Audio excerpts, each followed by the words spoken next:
Good morning সবাইকে। সবাই কেমন আছো? আজকে সবাইকে জানাচ্ছি হ্যাপি ইন্ডিপেন্ডেন্স ডে।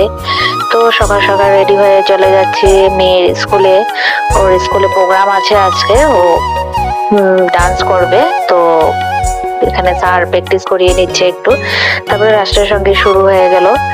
তো আমরা সবাই দাঁড়িয়েছিলাম। তারপরে এটা শেষ হওয়ার পর আমার মেয়ের ডান্স হবে, তো তোমরা একটু দেখে নাও।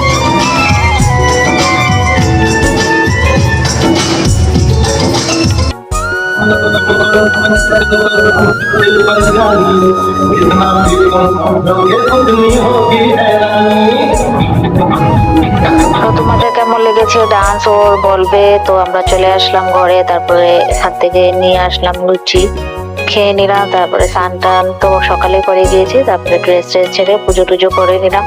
পুজো টুজো করে রান্না করে নিলাম। আজকে এমন কিছু করিনি, অনেক প্রচন্ড গরম। তো শুধুমাত্র সোয়াবিন তরকারি করেছি।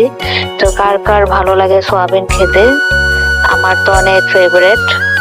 সেটা মানে ভেজ থেকে যে নন ভেজ যেটা বানায় একদম, মানে পেঁয়াজ রসুন দিয়ে, সেটা আমার অনেকটা ভালো লাগে। তো তারপরে মেয়েকে দিয়ে দিলাম আম কেটে, ও বলছে আম খাবে। তো ওকে আম কেটে দিয়ে দিচ্ছি, ও আম খাবে। খেয়ে তারপর একটু পরে আমরা ভাত খেয়ে নিব। আজকের জন্য এতটুকুই। কেমন লাগলো আমার ভিডিও? লাইক কমেন্ট শেয়ার করবে। টাটা।